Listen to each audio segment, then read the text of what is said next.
Hey everybody, and welcome back to another episode of Veach Season. We are your guest hosts, Rocky Magaña and Kramer Sansone. Sorry for all you out there who were waiting for us to go live today. We had a little bit of technical difficulty that A little prevented us bit. What you mean? from It's more like a lot of bit of technical doing difficulties. so. Yeah, our old boy Krame Dog's microphone just Elon tried to dox him and hacked into his machine, and Grok was fucking with his microphone. He had Grok in his microphone in one ear, and he had fucking Alexa in the other. Yeah, I mean, he just grokked all over himself, and yeah, it was. Hey, we're here. We're here. But hey, thank God we're here. We're here. We're dear to each other, and we love you guys. And I think just to get this thing going right, let's just get it out of the way right now. Let's just crank up the jams and get tonight's episode going in the right direction as fast as fucking possible. Kramer said so.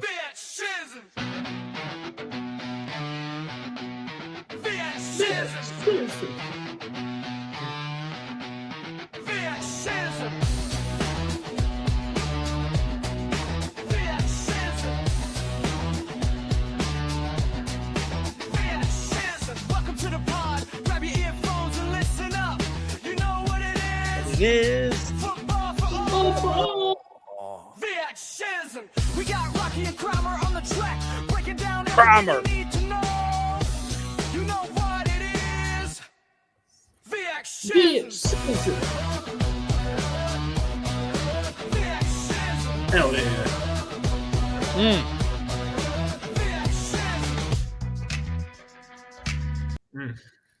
Love it. Love that sweet, tasty goodness right there. So Kramer, so you're not using your current laptop. We had to switch laptops in order to get today's episode to go. You're borrowing your grandmother's laptop, I understand. This is one of the laptops that I believe Tom Brady has thrown on the ground multiple times on the Surface Pro laptops, and you get pissed off at the play and throws on the ground. We haven't seen many of those types of tantrums on the sideline. Rather than we've seen, Justin Herbert, I guess, go after a reporter saying, "I want to be with my teammates." Laura Rutledge going after Laura Rutledge. I want to talk to my friends. I'm gonna take my ball and talk to my fucking friends. No, yeah, but I guess like hearing people talk about that, like it's actually on the PR team of the Chargers for being like a minor league team and not having an actual organization at all, because there's supposed to be a PR person with him going like, "Hey, these are the required interviews you have to do after the game." Because there's reporters all over the fucking field being like, "Hey, talk to me. You know, jackass like jackasses in the locker room who go in there and try to talk to players. You know what I mean, Kramer? Like guys who just go in there and try to talk to players all the time. You're talking about me. I'm talking about you. Directly to you about you. Yeah. But there's contractual obligations that he has to do like a post game interview on the field with ESPN, but there's supposed to be a PR guy being there like, "Oh no, this is the one you have to do. You can tell everybody else to fuck off, but you got to talk to this one." And he was just out there by himself, and so poor Laura Rutledge comes up to him being like, "Hey, I'm gonna do my normal shit," and he's like, "Leave me alone. I want to talk to my friends. I want to celebrate this win with my team." Yeah, I want to celebrate a win with my team. We don't get these very often. Yeah, I mean they've got enough this year, unfortunately. They've got more than Kansas City has. That's for sure. They do. Hey, but like I said, I'll just reiterate this. Welcome to the bottom half of the division. Like we've been keeping it warm the entire time since you guys been going insane and doing incredible things. We're keeping it warm for you. At some point, you're falling back down to earth. It's okay. It happens. Listen, I was born a gutter rat, and I'll die a gutter rat, Kramer. Just let me enjoy my my gilded throne for a little while, for as long as possible. I know where I'm in. I know I'm going down. I'm going face down, and in flames when it's all said and done. Just let me enjoy the high life for as long as I can. Let me enjoy the Cristal until it's back down to earth and I'm drinking Miller High Life once again. Nothing wrong with Miller High Life. You should be drinking that now. It's the champagne of beers, baby. Damn straight it is. Beach season brought to you by Miller High Life, the champagne of beers. It'll get you drunk. My buddies and I got super drunk on either Miller High Life or Genuine Draft about a little after COVID times. Because I guess that was the only cheap beer that was around, and then we drank so much of that stuff. It was good. It was good. That's nice. I like that. I enjoy a good Miller High Life. What I also enjoy a good Miller Light. What I do not enjoy is a Michelob Ultra. Fuck Michelob Ultra. I got 3 of them in my refrigerator that somebody left there, and they will stay there until the day. Why are you boycotting Michelob? What political statement are you trying to achieve right now? It tastes like shit. That's why. No, dude, it tastes so bad. I don't understand how people can drink Michelob Ultra. It's not for me. No, it tastes like fucking piss water. It tastes like somebody took a tiny little bit of a piss, put it in water, and then tried to tell you it was beer. Like, listen, I'm okay with drinking piss water beer. I've drank a lot of piss water beer in my day. But if I'm going to drink beer that tastes like piss, I want it lukewarm, and I want it tasting like it came out of a hobo's dick that hasn't drank water in 65 years, and it's just done nothing but been boozing it up with a pickled liver, and the thing comes out maroon and with a little hint of brown in it. And I'll drink that shit all day long. But don't give me this like hydrated vegan runner who's been intermittent fasting for months now and doing their yoga and all these other things, and who had a family who loved them when they grew up and had a healthy father figure in their lives their whole life, and now they are loved and surrounded by people who care about them. Don't give me that person's piss. Fuck that person's piss. I want hobo piss or no piss at all, Kramer. God damn it. And I feel like it also tastes like the can, like the can itself when you drink Michelob. Yeah, because there's no flavor, so it just takes on the flavor of everything around it. It's the fucking tofu of beers. Also, I do apologize. I don't know if you can hear this or not, but my Discord notification thing's going off. So if you do hear that, I do apologize. Please don't hear it. Your dark web notifications. Are you on Signal? Are you on Signal right now while we're recording this? I shouldn't be. I don't think so. You're just sitting here, just like you and all your Confederate flag reenactment buddies are just. You've never used Discord? Messages back and forth. No, of course I use Discord. Of course I've used Discord. Jesus, I'm old, but not that old. This laptop's acting old because I just don't see you. I don't see myself right now. You know what? I can just hear your lovely voice, though, so that's good. I can hear you and I can see you, and that's all that matters. Good. That's all that matters. Because that's true. You're right. I don't need to be. You're right. Kramer, listen to me. Yes. I'm listening. I see you, Kramer. I see you, man. You do. You see me for my true self. I see you, for your beautiful heart and your beautiful soul. You fucking make me feel like a savage. You make me feel like a Savage Garden song on the inside of my body. Right. But you can't hear those Discord notifications, correct? No, I cannot hear you. Okay, good. Awesome. I hear them all the time. It's plugged right through this laptop into my ears, so that's the reason why. So what would you do if now that you're using your grandmother's laptop for today, if you were like trying to go through and like trying to like get like, because we were having audio difficulties, you couldn't get your microphone to connect. What if you'd like stumbled into like her red folder inside of her downloads, and I don't think she like. What if you just stumbled right into grandma's porn stash on her laptop, and accidentally opened it, and if so, what kind of porn does grandma Sansone watch? Oh, I don't know about her. I don't know anything about her at all on that side of the family. Okay, well, fine. What type of porn does your mother's mother watch? I wouldn't know, actually. I mean, she's. I think she's more of the artist when it comes to that. She doesn't watch it; she performs it. She performs it. Well, anything she does watch is probably in goddamn black and white, and that way it's art, it's not porn.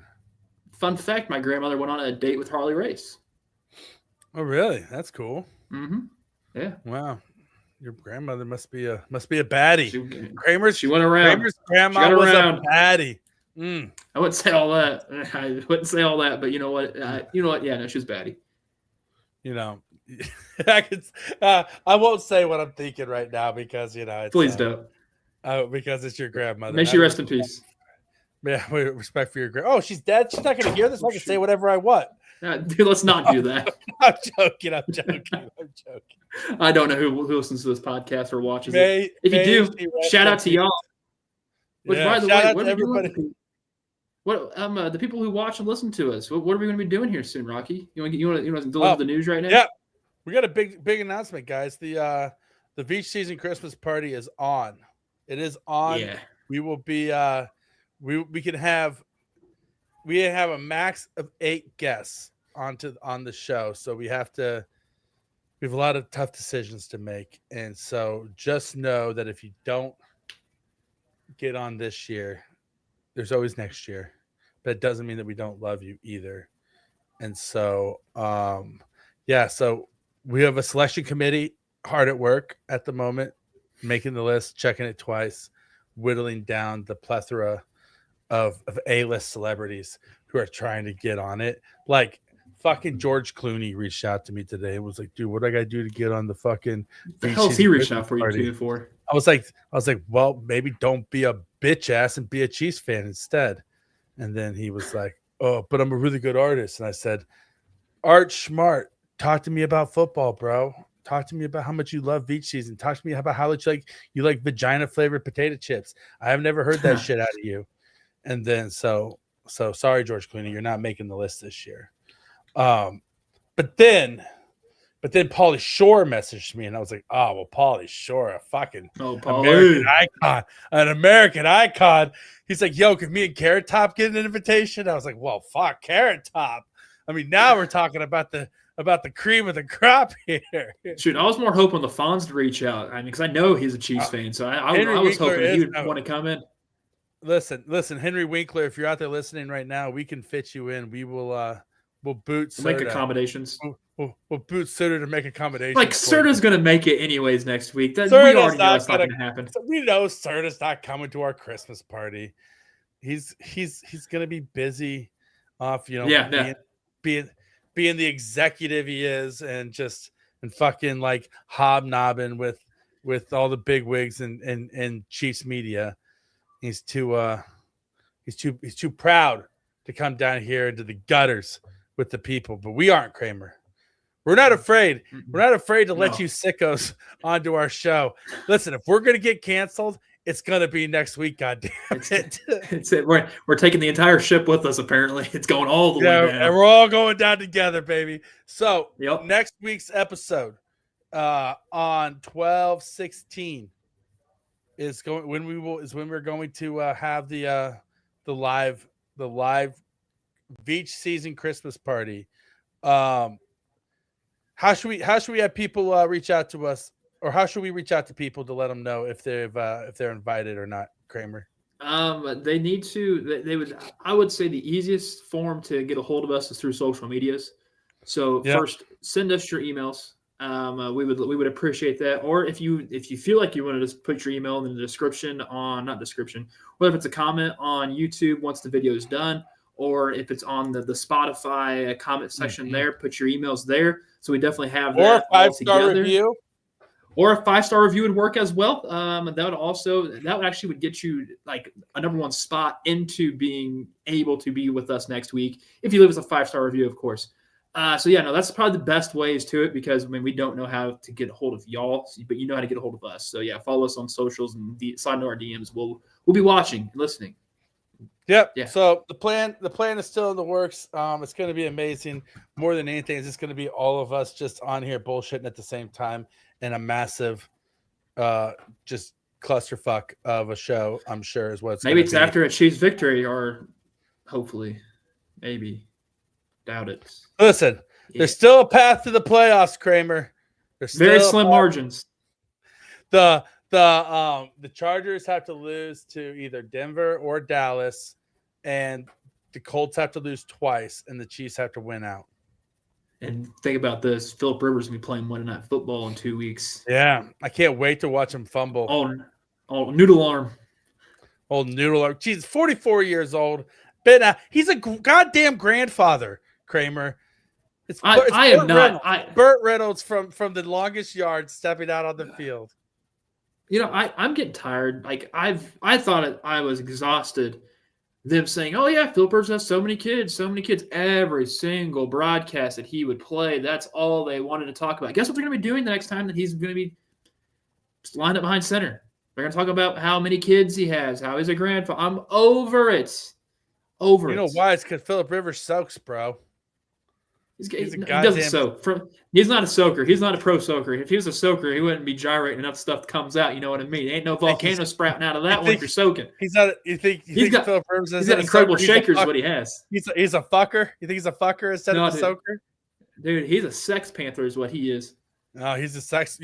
Yeah, when I look at Philip Rivers, I think, oh, there's a sex panther. Yep, he's a sex panther, man. My gosh, the guy Philip looks Rivers, like the sex panther. The guy looks like he's on a commercial for erectile dysfunction. I don't know how he made 10 kids, but he must have made them all just in rapid succession. Crazy thing is, he can make 10 more. He still could. Heck, you can make 10 more, Kramer. I mean, I haven't started yet. I don't want 10 kids. That's time to get started, Kramer. No, you do not want 10 kids. You don't want 10 kids. You know why, Kramer? Because 2 weeks ago, my kid was getting out of the car in the grocery store parking lot. He's 4, and he's just so excited. He's just so excited. We're going inside to get a cookie, right? They give the free cookies away to the kids. He jumps out of the car and just flings the door open right into the car next to us and breaks their taillight. And I'm just no. So what'd you do? So then I went to fucking customer service and got the guy's license plate number with customer service, had him fucking page him, and the guy doesn't come up, and so I have to page him again. Yeah, nobody knows their license plate by heart, Rocky. Yeah, I know, but what else am I supposed to do? I had the make, model of the car and the license plate. What else am I supposed to do, right? You should have done? Just backed on up, go to a different parking spot. I know. If I wasn't trying to teach my kids some sort of accountability and integrity. Right. Listen, if I would have done it by myself, totally different story. My ass is backing out and moving spaces, but I had my kid there, so I had to set an example for him. And so he's standing there with me, and the 4-year-old's waiting. He's like, I want a cookie. I'm like, yeah, but you got to fucking face the music first, kid. And so then he's not, the guy doesn't show up. And so I'm like, okay, can I get a pen and paper? I'll just go put like a piece of paper on his car with my phone number and be like, dude, my kid broke your taillight, call me. And I walk out there, and the guy's getting in his car as I walk out. And he totally hasn't noticed that his taillight is broken. Dude, I bet you anything you did the note fly off. No, I hadn't put the note on yet. I had the pen and paper in my hand to write the note. Oh, Rocky. So I walked up to the car and I knocked on his window.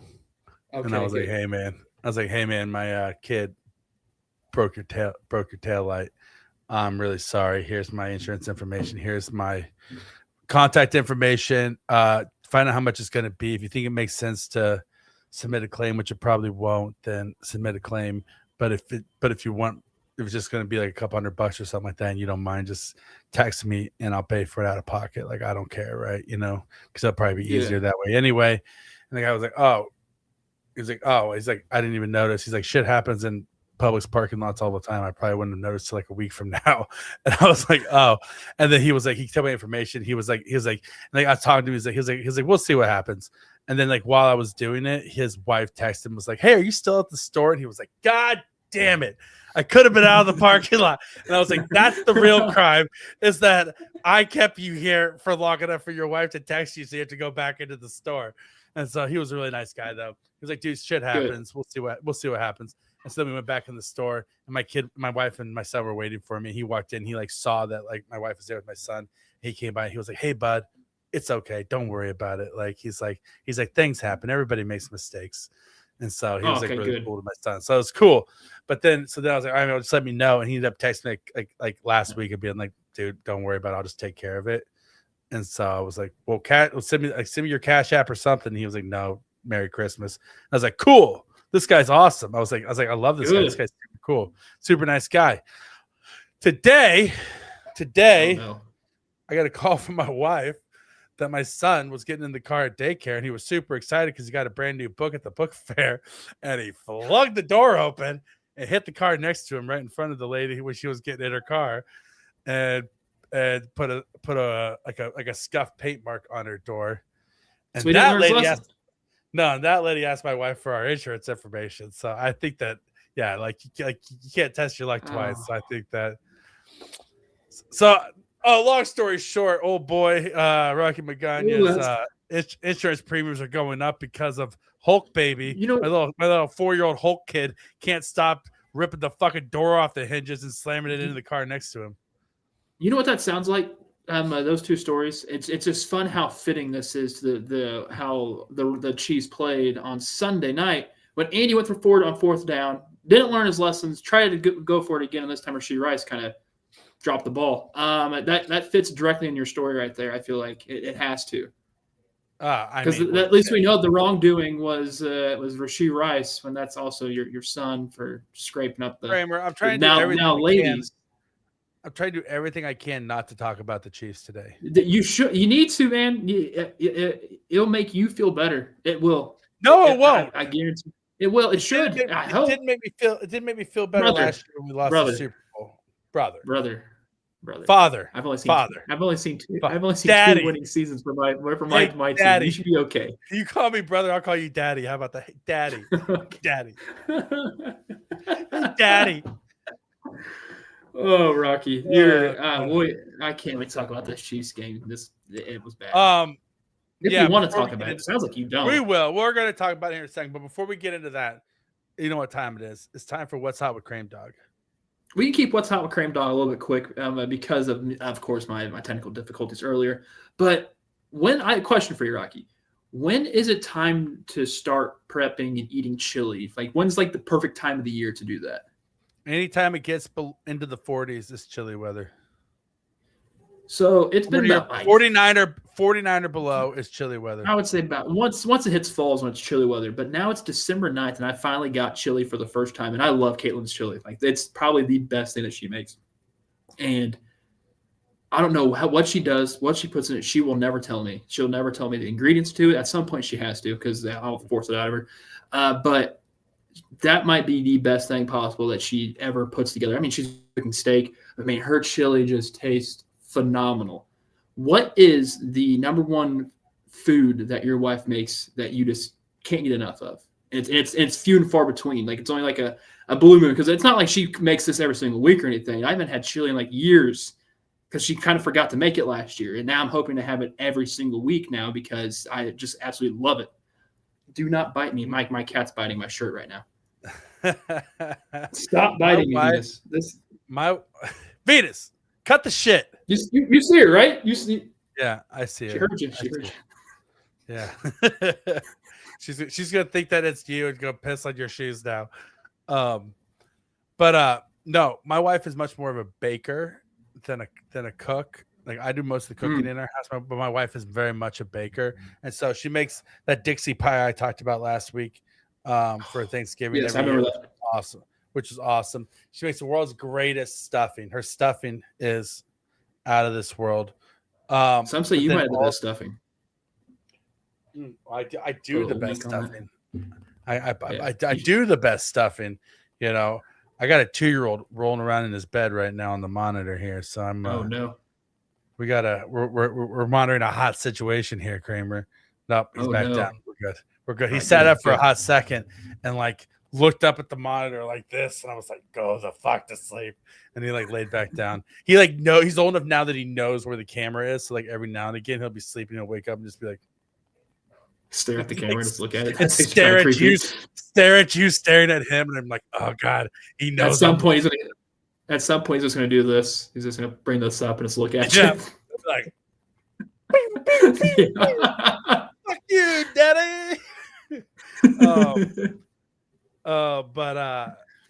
But she makes awesome Christmas cookies. She makes pinoli cookies, which are like almond paste and pine nut cookies, like these Italian cookies, right? Because she's Italian. Or she makes Italian Christmas cookies that are just like the greatest things you've ever had in the world. And so I love Italian Christmas cookies. Yeah, they're awesome. Italian cookies are just phenomenal. She makes the Italian wedding cookies also, like the red and the really red, yeah, makes those every year as well with the chocolate on the top.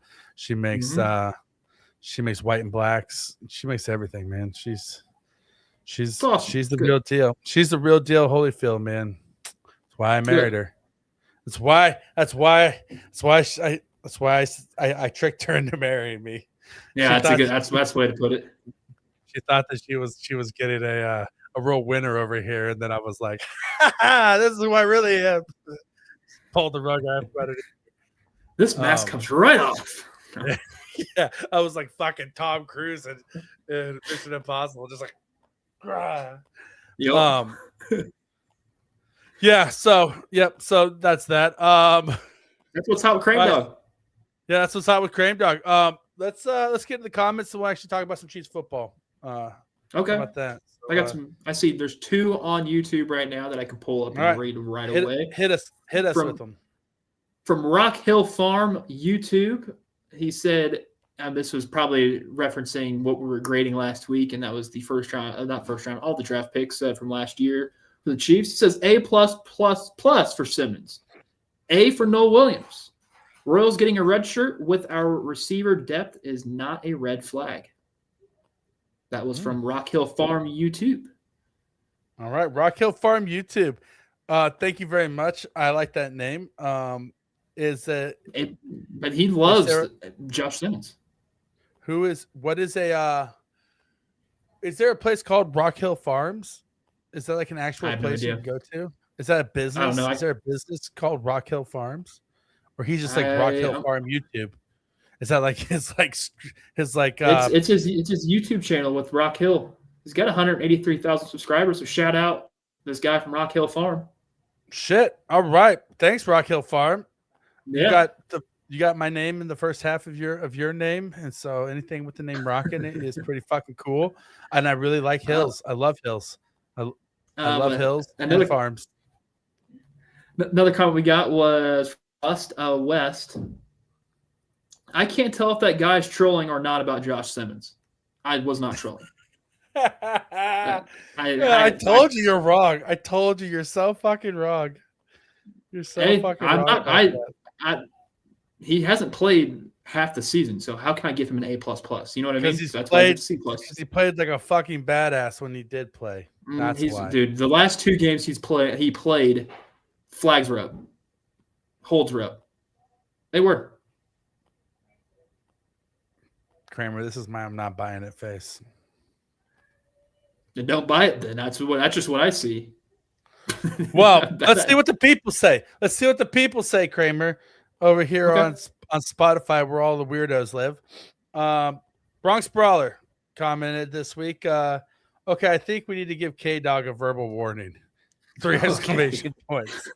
How can you never have had LCs? Bro, I live in Canada, and I know LCs has the best burn-ins in KC. Then he has the terrible take on Josh Simmons. Maybe I'm expecting too much from a Raiders fan. Then he follows it up with another comment. One last thing. Who is the greatest heel that never won a world heavyweight title? Has to be Piper, right? But pause on that. Yeah, see, look, everybody in the world knows that you're fucking wrong about Josh Simmons. No. Yeah, 100%. Like I responded back to that because I read his heel non-champion thing. He's right. It has to be Piper. So I thought for some reason I didn't read that part. I thought Randy Orton, but Randy Orton's been a multi-time champion. Yeah, you said if it's not Piper, it's Randy Orton. And then Brian came back and said, "Didn't Orton have a title?" ? Yeah, you're right. Yeah. I said, "Oh shit, was Kramer wrong about something wrestling related? How can we trust such a man?"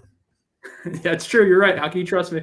How can we trust you, Kramer, if you don't even know shit about wrestling? Dude, I completely read. I might have been under the Missouri influence, if you know what I mean, when I was reading the comments. So who knows? I heard that they're getting ready to make the Missouri influence drinks illegal and coming up here because they have like the THC alcohol? Drinks that are THC drinks. You can order them. Oh, really? In states that don't have legalized weed, and they're getting ready to make those illegal. Probably smart. That's actually why that doesn't make sense. So, yeah. What, that you can drink those, but if weed's not legal? Yeah, like that doesn't make sense. Well, it doesn't make sense that weed's illegal. It's like it does make sense that weed's legal. Illegal. Oh, yeah, it doesn't make sense. Yeah, no, but it makes sense that you should. It's kind right now? No, I just Maybe you should be. Maybe I should be, honestly. Everything might connect better. No, but it doesn't make sense you going need to take over a to smoke Kansas and break? buying a weed-infused beer. No. But no, it doesn't make sense going over state line just to get Kansas. No. It doesn't make sense why they're selling the weed beer. It makes sense for Missouri to sell the weed beer. Yeah, it does. It makes sense for everybody to sell the weed beer, and there just not to be any laws restricting it. Period. True. That's my take on it. Brian also commented, "I'm here to be a weirdo. Brian, the cool guy at yahoo.com is my email. How do you spell the other Brian?" And then Kramer, you did respond and you said, "I think it's spelled Brian. We might need name tags, LOL." Then I replied to that one. I said, "Brian the cool guy was the first Brian, so he is Brian Sr. The other Brian is the other Brian Sr." So we have Brian Sr., the other Brian and Sr. the other Brian Sr. Gotcha. And the other Brian Sr. It's like Dale. It's like Daryl, my brother Daryl, and my other brother Daryl. So we have Daryl. Hey, Daryl. Yeah. Or we have just Brian and Daryl. Second Brian, you're now Daryl. Congratulations. That's crazy. Yeah. Oh, that's funny. That's good. But yeah, that's our no comments. 5-star reviews, by the way. Nah, fuck it. Who cares? We got Spotify comments. We got YouTube comments. I mean, like and subscribe, reshare, retweet, do whatever you want to do, people. Just interact with us. We don't care where you do it. Just interact with us. I mean, you've been stalling for way too long to talk about these Chiefs, man. All right, fuck it. Let's talk about it. The Chiefs season is effectively over. Here's the deal. It's like putting together a roster is like making a meal. You can have a lot of ingredients, but when you put them all together, it tastes like shit. And that's kind of how this roster. There's a lot of good players on this roster. There's a lot of talent on this roster. You put it all together, and it's just not fucking good. It doesn't taste good when you watch it. And Mahomes was playing as hard as he could, maybe playing a little too hard, making some decisions he shouldn't have made, but also getting zero fucking help, having players drop passes left and right. And Andy Reid, my God, Andy Reid. Here's the deal. Here's the whole crux of the entire game is the defense came out playing balls to the wall. Fuck you. I'm going to kick you in your fucking face defense. Like they drink a big glass of wake the fuck up juice at halftime and came out with their big dick swinging all over the place and just mushroom slapping the fucking Texans over the forehead over and over again. So they had 4 fucking 3-and-outs in a row, and fucking CJ Stroud was pissing himself. And so the team's going back and forth. And so then at midfield, Andy Reid has a 4th and 1.5 yard, and he decides to run empty from shotgun and go for it on 4th down. Like, I understand that you say, I'm going to go down swinging, but you got to understand that trusting your defense in that situation and punting the ball is still going down swinging because they're going to go fuck CJ Stroud up again. They're going to go fuck up the Texans even more. What Andy did was say, I'm going to go down swinging the way I want to go down swinging. And that is, I don't have trust in my defense. I want to take a shot with Patrick Mahomes in the offense, but the offense wasn't what had you in the game. The defense had you in the game and had you in a position to win the game after being down 10 points. They fucking shut down the Texans, and Andy Reid took all momentum they had, just ripped it out of their hands, did a bad play call, and then put them in a bad field position and said, try to fucking save us again, and they couldn't. And so, listen, Andy Reid took the rap for that one after the game, and he should. It was a terrible fucking decision. You're on the 31-yard line, your own 31-yard line. And if you don't convert and say you clearly didn't convert, even if you didn't, and then you had to stop them 3 times, they didn't do that. If they would have, it still would have been 3 points. No matter what, you're giving up points if you don't convert that 4th down. You're putting way too much pressure on your defense at that given moment. That sucks. If you're a defensive player and you see that, it's like, you better get this thing converted or not. We are basically almost up on the heels of our red zone trip, and this isn't great. This is not good. You do not want this from your head coach at this point in time. You punt the ball, you get play field position, they punt it back. Hell, you're probably at the 50-yard line now once they return it because Tommy Townsend absolutely sucked kicking the football on Sunday night. So, Andy, right, that was one of the worst, not if the worst, game he's ever coached in Kansas City. Like, it was bad. It was not good at all. That was just one play, and that decided the entire game. That fourth and third on the 31, that fourth and short, they had to pick it up. Clearly, this didn't happen. You do not, even if you play Madden, you do not go for it if you're on your own 31. You just don't. It's just field position, man. It's too high risk of a situation for the amount of reward that you're going to get. Mm-hmm. Because even if you get the first down, you're still 30 yards from being in field goal range. You still need 3 more first downs. I'd say more. That. I don't trust Butker long range right now. Yeah, I mean, it's just that's the whole thing. It's it's not like you had to try it just was like there's a time and a place to go for it on fourth down, and you have to be able to feel the momentum of the game. And the momentum was not on the side of the offense; it was on the side of the defense, and it was enormous. It was a freaking tsunami of momentum that was at the defense's back. And Chris Jones, my God, Chris Jones, I love you. I love you, Chris Jones, for the effort that you put up. Jalen Watson, for the effort that you put up in this game. Nick Bolton, everybody on the defense. Shamari Connor had incredible tackles. Everybody on the defense. Noel Williams for coming off the bench when Trent McDuffie got injured. Everybody on the defense, from the bottom of my heart, thank you for your effort because you played your fucking brains out, and we saw you. And we are so thankful for the level of effort that you put on the field. On the offensive side of the ball, Esapole, bro, you were not supposed to be playing at all this year, and you came in and you fought a hell of a game. You played a hell of a game, and you hung in there, and you shut down Danielle Hunter, and you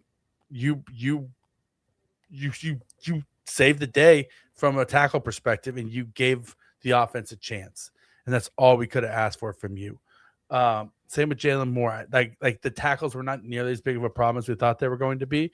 Esapole, maybe here's the deal. I can't say Esapole is like a future starter, or the Chiefs should say, oh, he should be the starting right tackle next year, or anything like that, because the issue is that there's no tape on him. Like nobody knew anything about him coming into this game. Like play him for the next 6 games. And see what happens, because see what happens once there's some tape out there on him. If he's still good after people have tape on him, then yeah, you may not have to worry about. He may be your right tackle of the future, and that would be the best possible scenario to come out of this. There was one thing that I saw with him. Remember when he got the penalty? He got one penalty the entire game, and it happened to be in the fourth quarter. But did you see what Kingsley did? Mm-mm. He tapped him on the head, and then he tapped him on the shoulder and did like one of the little things right there. He's to say, hey, shit happens, basically. Yeah. I like that. For some reason, I just like that because, I mean, what we saw with Kingsley the entire year last year, up, down, maybe he's not even a caliber starter. He's found himself a home at left guard, and he's now picking up the guy next to him. Like, I love seeing that. Yeah, no, 100%. And I mean, I think that Kingsley is the left guard of the future at this point. You can say that. Like, listen, if the Chiefs have some Esapole, then they have all 5 positions on their offensive line set going into the offseason. Like, that's something they haven't had in a really long time, which is crazy. You have 2 swing tackles. Yeah, you have 2 swing tackles. But the rest of the skill position players, like Travis Kelce, I'm not going to show Travis Kelce because he's a Hall of Famer. But bro. But why was no one picking him up after the interception? The one that he behind his head somehow ended up becoming an interception. What? Why did no one pick him up? That's what I'm curious about. Like someone should wrap their arms around him, or is it to the point where he's the biggest leader out there that no one can't say anything? No, that's not the case. I'll answer my own question. No, somebody should have been around him and said, "Hey, don't worry about it." Because he's always there to pick everybody else up. When Kareem Hunt fumbled a couple weeks back, he was right there, and so somebody needs to be there to pick him up when nobody's there to pick him up. Because literally, he knew the weight of what he did. You could see it on his face. And that looked like I thought he was going to start crying. Like he looked like he was about to break down in tears on the sideline. Well, I think he realized that was one of the most crucial moments of the game because you didn't get the ball back. Like the game's over. Like it didn't. Maybe one of the most crucial moments of a season, depending upon if he comes back next year. Exactly, and depending on how the season goes out now, that interception could keep them out of the playoffs. Yep. He could have essentially ended the season. And then Rashee Rice, like I know that I was really big on Rashee Rice coming into this year, and after I did last year, I am reversing course on. I've seen enough of Rashee Rice's lack of concentration and dropping the football, and where I'm just like, Jesus Christ, dude, just like figure this shit out. Like you get, like I know you can't control your injury last year, but then. Like you miss half a season, you go and act like a jackass, get a 6-month suspension, and then you come back and you have zero concentration when you're catching the ball. And I'm like, you can't beat man, you can't get separation on the outside. Like we'll talk about it later, but the Chiefs wide receiving core is a problem.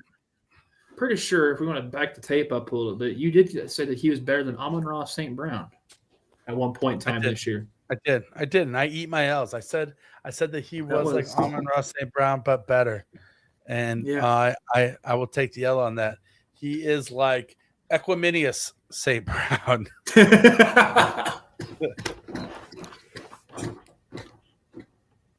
me my mic.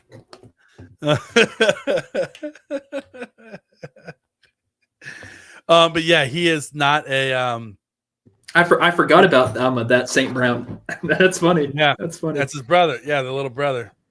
Yep. Forgot about that one. But yeah, and so he can't. I don't think anybody can get separation right now. Hollywood Brown, I think, might be the best. No, I'd say Juju Smith-Schuster's team is still the best at getting separation. Well, and I saw Daniel Harms on Twitter made an interesting point that this whole entire offense is designed around scheming wide receivers open, instead of just teaching wide receivers how to get open. You know what I mean? Like, yeah, like just teach them how to run a real route and just how to get fucking open and how to beat their fucking man and catch a football and then catch a football. And that's the whole thing. It's like there needs to be so many drops. There has to be a shakeup on the offensive side of the ball, not just from a play calling and like a philosophical perspective, but there has to be somebody on the offensive side of the football who cares about attention to detail, because it's not Matt Nagy.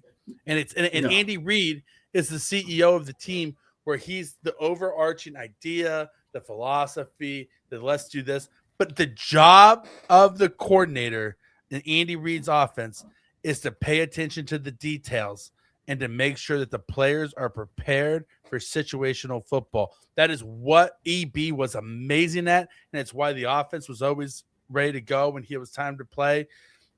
Matt Nagy is just Andy Reid's little lapdog yes boy, and I am so fucking over him as the OC, calling with a shitty ass plays that and no original ideas out of his own mind. Andy's calling plays, let's be honest. Andy's still calling plays. Everybody, but then they talk about the plays are getting in late because Matt Nagy's not relaying them fast enough, and it's like, well, fuck, like why is Andy relaying it to Matt Nagy and then Matt Nagy relaying it to Patrick Mahomes if Andy's calling the plays? So there's something going on there that like 1 and 1 aren't matching up there. So either it's Andy only calls them sometimes, Matt Nagy calls them the rest of the time. Maybe Andy only calls the crucial plays. Like, I don't fucking know. I don't pretend to know. You know what a quick fix is? A quick fix. A different offensive coordinator. Yes, and you know who it is? Who? You need a guy that gets in their ass, and there's only one guy that gets in their ass and get whatever they can out of him. That's Eric Bieniemy. Get his ass back here. You need a guy who's gonna get in their asses. And he will. Like, he absolutely will. Like, he will get the most out of people. Here's the problem: is that at this point in Andy Reid's career, he's not going to go with somebody outside of his coaching tree, and we've already seen that. He was a part of it at one point.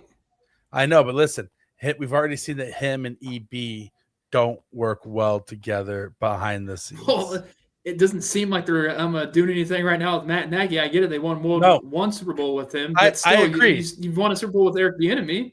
Sam Howell was the leading passer in one season. People forget about that. And Eric Bieniemy was the offensive coordinator. This is the issue. Like Andy Reid is one of the greatest coaches of all time, but number 3 in the all-time win list. He's won his 3 Super Bowls. He has earned the right to try to rebuild this and fix it. Say that flat off the bat. Period. End of story. No, nothing to say there about that whatsoever. And he also only wants yes men on his coaching staff, and EB was not a yes man, and so they butted heads too much. And that's the problem, is that Andy Reid needs somebody who's not a yes company man, not a yes man, somebody who challenges ideas, brings other things to the table, will get other people's asses, voiced, like they say, steel sharpens steel for a reason, because conflict can, if done correctly, like breed creation, you know what I mean, of ideas, and make you better if you're open to the feedback, you know what I mean. But is Andy Reid open to the feedback at this point in his career? He's 67 years old. He has a couple of years left in him coaching, and does he want to do those couple of years with somebody that he's going to either be arguing with, or does he want somebody who's just going to listen to what he has to say and let him try to do it his way? You know what I mean? So, which is also probably doesn't want to come back anyways, because they're doing fine in Chicago. He's having the Blues Bros who are absolutely crazy with Monongai and Swift, so I think he's okay. Yeah, because he's getting in their asses, and all of a sudden Swift has turned into an actual running back. You know, the first person who can get through to Swift. And so, it's very true, actually. His whole fucking career.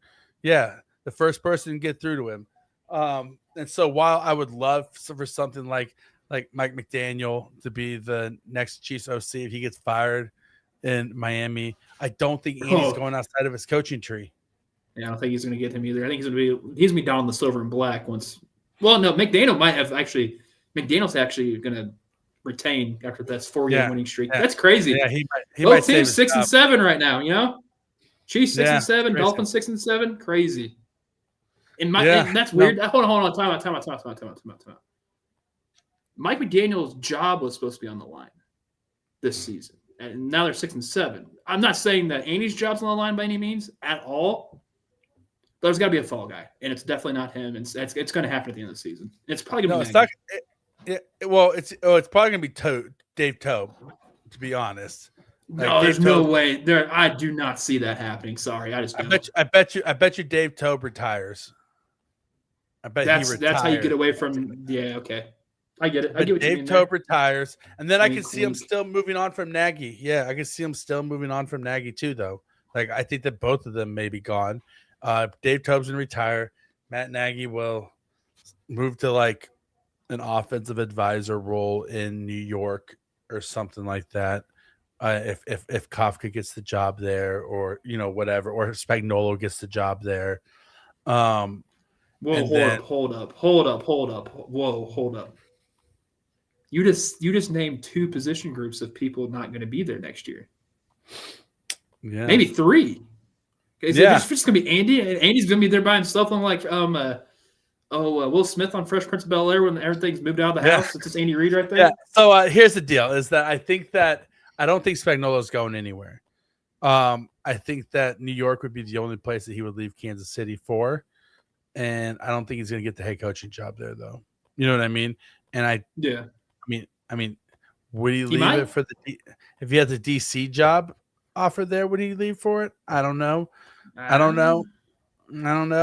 But I could see if they want to hire him as a head coach and say he has to retain Mike Kafka as the OC, him being okay with that, right? Because they've already worked together in the same coaching staff. I could see that working, and then Matt Nagy being like passing game coordinator or something stupid up there, getting like a face saving job. It just sounds like Kansas City East. Yeah, it does. It does a little bit. And if you're the Giants, that's not a bad thing, because the Giants have been shitty as shit, the last few years. But but here's the other side of things is say Mike Kafka doesn't get the job, right? Then you could just still move on from Matt Nagy. I think the best case scenario that the Chiefs fans can hope for, because there's all sorts of people that I would love for the Chiefs to entertain as possible offensive coordinator, candidates. But I don't think Andy's going outside of his tree at this point in his career. And so I think Mike Kafka not getting the job in New York and then becoming the Chiefs' new offensive coordinator is probably the best we have to hope for. I'm curious to see what happens because something needs to be done. It has to. You can't. I mean, every single game, it seems like it's stuck in mud. Like this offense is super stagnant. I feel like I'm looking at a pond out near here that's relatively close to my place. So it's like it's just dead, stagnant, gross. I mean, it's kind of frozen over a little bit now, but you get what I mean. It's not good. Yeah. This offense sucks. Well, and it's a lot. And Mahomes ain't helping either. Mahomes had a terrible interception. His second interception of the game, bad. Like he literally lofted that ball to be easy pickings. Listen, Mahomes has played his heart out this season. I'm not faulting Mahomes for this year, especially with the receiving. But he had time. He had time in the pocket. I hear that, but there's only so like week in, week out. Like it was a bad play. It was a bad play, but Mahomes hasn't had a bad season. The Chiefs aren't where they're at this year because of Patrick Mahomes. No, I agree. No, I agree. It's the supporting cast around Mahomes. It is. And so this was supposed to be the year that this was the best team on paper, Rocky. This is supposed to be that year. They're 6-7. It wasn't. Yeah, it was horrible. It's horrible. So we talk here about now. So what do the Chiefs have to do to fix it? What do they have to do to fix it? Well, they need to figure out if they have a right tackle in Esapole or Jalen Moore. They need to start those two guys the rest of the way and see what they have in them. And if they and not necessarily chip. And so would you rather lose that or win out right now? One-on-one? Listen, what I would rather do is inconsequential because I don't think that there's a tanking bone in Patrick Mahomes' body. I don't think you could pay Patrick Mahomes to tank. Let's be honest. There's no tanking in football. There's giving up in football. But there's no tanking in football. There's no tanking. If the Chiefs lose this week, right? I can see them going out there and trying to win because there's still a sliver of a chance that they're not mathematically eliminated from the playoffs. If they lose against the Chargers, though, then I mean, I'm like, well, just fucking start throwing shit against the wall and see if it works. I don't want to say they want them to lose out, but start Esapole, start Jalen Moore, start, make Brashard Smith your lead running back, and just see if he can be a real running back. Bring Jalen Royals up and start him. Like, just start seeing what you put Jeffrey Bossa in more. Just like start playing the young guys and seeing if any of them are actually good. And then because start Noah Williams each and every single week. Like, I don't know how the Trent injury is. Do you start Noah Williams every single week? There's no reason for him not to be out there. Start playing around with new passing and running concepts. Start playing around, with things outside of your comfort zone as a coach, and just use this as a 6-week experimental phase to see how you want to approach the offseason. What you have, use it to take stock, to plan your next attack, to regroup and plan your next attack, because the Chiefs need to rebuild this offense in the offseason. Mm-hmm. This isn't let's put a Band-Aid on it, add a piece here or there. They need to fundamentally change the philosophy of this offense. They need a bell cow running back, number one. They need to go out and draft or sign a bell cow running back. I don't think Breece Hall is going to be available. I think that he's probably going to get franchise tagged. Otherwise, they would have taken a fourth-round draft pick from the Chiefs. Sucks for Breece Hall. Yeah, but I think they're probably going to franchise tag him. But Travis Etienne is going to be a free agent, and I don't think that the Jacksonville Jaguars are going to try to retain him. Kenneth Walker III is also going to be a free agent, and he has some health issues and pretty bad vision, but man, he's fast and he's athletic, and you get him to the edge, he can make something happen in space. You also have I like Rico Dowdle. Rico Dowdle might have played himself. I don't know if he's going to get a contract in Carolina, but I do like Rico Dowdle a lot. Yep. Old Rico I Dowdle. liked him. He was a free agent just there. this past year. Yeah, no, he is. He's going to be great. There's guys out there that are going to be free agents that the Chiefs could take a stab at. And they need to sign a running back in free agency. If it's not one of those guys, that's fine. You could still go for like a Jerome Ford or a Rashad White or something like that. Who are also going to be free agents this year. I don't want them to go after Najee Harris. They need an explosive running back, and they might as well just re-sign Kareem Hunt if they're going for Najee Harris. You can get Brian Robinson. Not bad. Yeah, Brian Robinson. Somebody like that, that's fine. But then if you're going to go with a second-tier guy who's not like a proven bell cow running back, then you need to draft one within the first 4 rounds. And so they're not doing that. That's why I'm saying the Chiefs need to fundamentally change their thought process. What you have always done does not work. You can either continue to try to do that and have it continue not work, or you can reassess and change your philosophy. And I am a firm believer, I'll die on this hill, that the Chiefs need to reassess and change their philosophy as a team. And so with that, I think that they need to draft a running back. If you could have old Weston Brewster in the comments section here is saying tank for Jeremiah Love. Listen, I think that the Chiefs hopefully will never be picking this high again in the history of Patrick Mahomes' career. And you hope not. It's possible. If they're picking at you hope not. If they're picking at 10 and Jeremiah Love is there, I would take him, because I think that for the first pick in this draft, the Chiefs cannot worry about positional value or who they have on the roster at that position already. You take the best player available and get a future superstar to pair with Patrick Mahomes at any position for this next stage. You get a future building block at any position. So if Carnell Tate is there, you take Carnell Tate. If Reuben Bain Jr. is there, you take Reuben Bain Jr. If whoever it is, Caleb Downs, you take Caleb Downs. You go out there and you get a stud. If I'm picking that high, I'm not going offense, dude. I'm just not. I can't. I refuse. This defensive line needs assessed super heavily. I'm getting the best possible pass rusher if that's the case. It does. But I think that there's pass rushers in this draft. I think that this draft is deeper at pass rusher than it is at wide receiver. But I also think the next year's draft is the better offensive power draft than this year. Listen, I'm talking about rebuilding in 1 year. It's not going to happen. 1 year rebuild. It's not going to happen. It's not. You are not the LA Rams. You're just not. So let's not act like we are. They can't get this rebuilt in 1 year. You would hope it would, but there's too many damn teams that have already caught up. Everybody expected the Ravens to be one of the better perennial teams in the NFL this year. Everyone expected the Bills to be one of the better perennial teams in the NFL this year. They're above middle of the pack teams. They're barely above the Chiefs.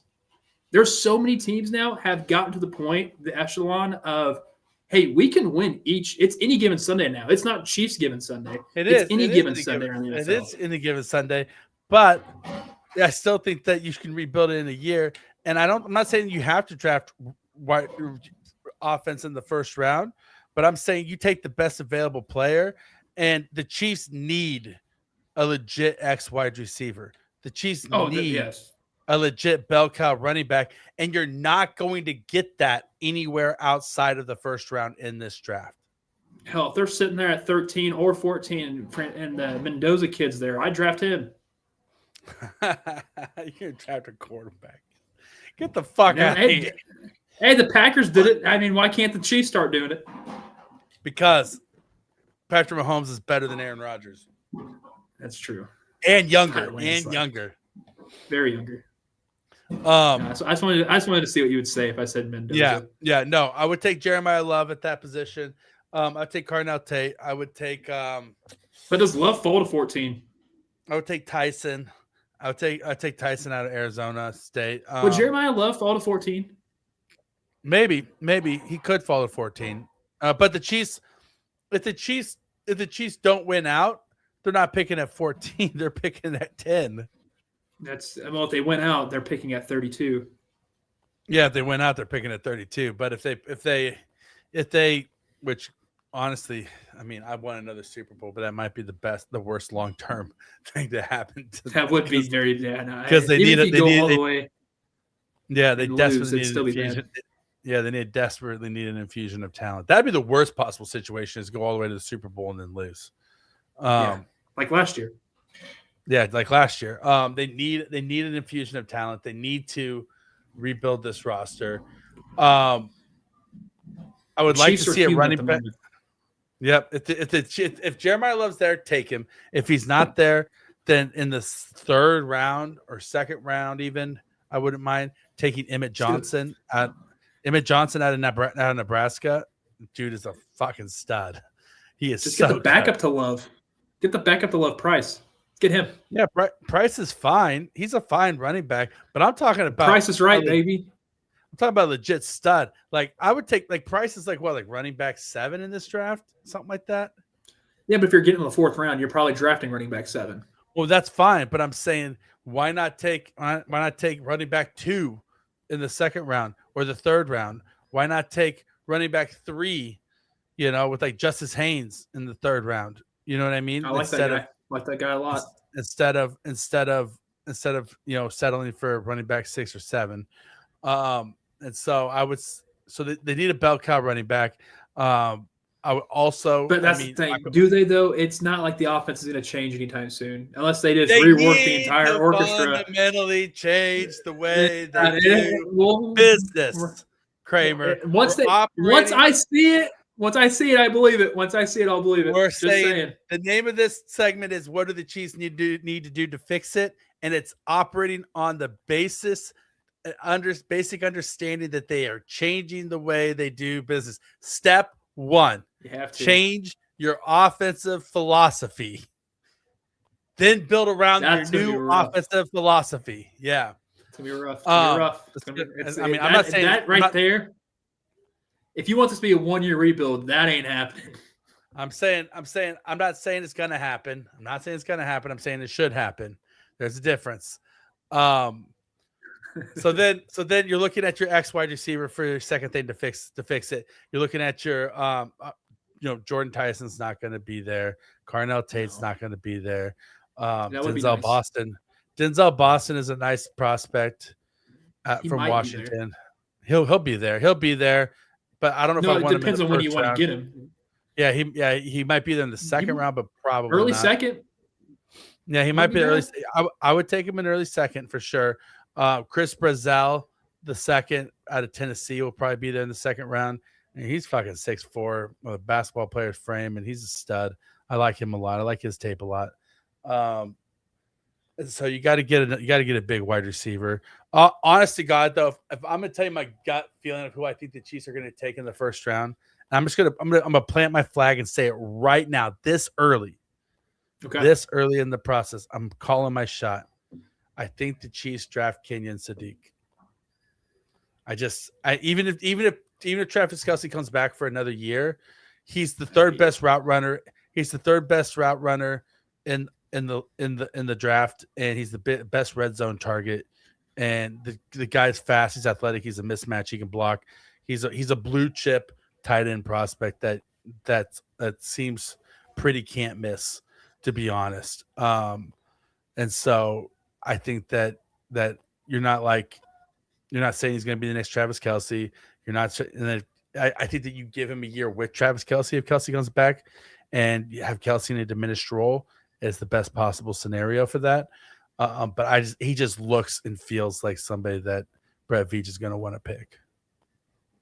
I don't like it. I don't think they should. I'm telling you, I don't think they should go offense in the first round. Like I'm planting my flag on that. Like anything but offense. Anything but offense. You have to get a pass rush. You have to get to the quarterback. What is the Chiefs defense? I agree. It's great the entire year. they've been great, but they cannot get to the quarterback. They haven't. They need to get a guy that gets to the quarterback. Don't know who that is. Don't have a name right now. I'm still searching. But, man, they need to get a defensive guy in that first round. That's where my flag's being planted. I'll tell you exactly who it should be. And it should be in the second round or third round. And it should be Anthony Smith or Derek Moore or Akeem. Derek Moore would be great. Dude, yeah. One mock draft you sent me, you had Derek Moore in like the 250s. Like, there's no way in hell Derek Moore's that low. I know. That's because that's where freaking pro football, whatever it is, has their not PFF, but PFF has them like 150, but like Pro Football Talk has them as like 200 and something or whatever. I still don't think they've updated their big board. When you sent me that, I just laughed out loud. I'm like, that'd be nice. That's a great value right there. Well, it's like Akeem Mesidor has 9 sacks and 42 pressures on the year and is a fucking beast. And they have him ranked like number 450 on the draft board. And it's like there's zero chance that that's the case. It's that draft board is all over the place. One hell of an undrafted free agent right there. Yeah, but I sent you that Akeem Mesidor tape of him against Florida. Tape was good. Tape was good. Yeah. So I mean, there's guys out there. There's some other guys out there too who are looking pretty good. I'm gonna put out my top 10 edge rushers here pretty soon. But I made my first mock draft today, and I sent it to you. And that was my first one this year so far. I've done about 1,000 so far. Caden Curry is a nice little sleeper for Ohio State as an edge rusher as well to keep your eye on. Can't stand that guy. Can't. Nope. If you go interior, McDonald for Ohio State, he's a stud. Yeah, I mean they're studs. You can't deny that they're studs. Yeah, they won their national championship 2 weeks ago. Good for them. Yeah, they sure did. They didn't win last week though. No, they did not. They did not win the Big Ten championship. They did not win. They did not win the Big Ten. Did you listen to that press? That not presser. A kid that was actually excited to talk to on the mic. Mendoza. Did you hear his speech? We're a team. We're the best. Oh, we're going to do the best again. We're so good. Oh, yeah. I love that. I love that guy. Yes, love him. Love him so much. My kind of guy. He's going to look great in silver and black next year. Yeah, he probably will. I can't wait. I can't wait for the Chiefs to play him twice a year. Yeah. So, but the Chiefs have to get at least 2 pass rushers in the draft. And they got to get a safety. They got to get a safety as well. I literally, I don't think they're gonna be able to get him because they have other needs. But if they get Dylan Thieneman from Oregon, I will be the happiest man alive. He's he's such a stud. He is such a freaking stud. He'll be available. He's not getting. You think he's not a top 10 pick? I mean, not on current draft boards. I mean, maybe he's a guy who could after the combine. It's a skyrocket. He could skyrocket because he's going to test off the fucking charts. If you just watch the way he moves around the field, his vertical is so amazing. Mm-hmm. I'm interested to see Jordan Tyson test at the combine because his vertical is insane. He has insane hops. I think that he's going to go top 5 if he can stay healthy. And so he's going to be off the board. But yeah, I think that, I would love to, I think they need to get a safety. There's some cool guys out there. AJ Hollissey, he's a nice little player out of LSU as well. But they need 2 pass rushers. They need a running back and they need an X wide receiver. That's what they need to turn this team around. Those are the absolute needs, and they need to figure out what they have in Esapole. Because otherwise, they need to draft a right tackle, somebody like Jennings Dunker. I hope he pans out. I hope he pans out. Me too. I want nothing but the best for Essa. Yep. All right. Before we get out of here, Kramer. Tell the people you know what time it is. There's one thing we have not done yet today.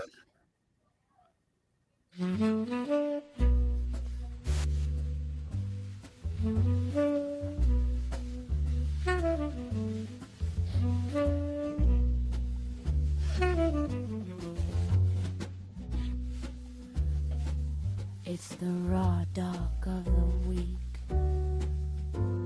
The raw dog of the week. Mm-hmm. You might want to wear protection, 'cause we're giving in tough. How do I? Come on,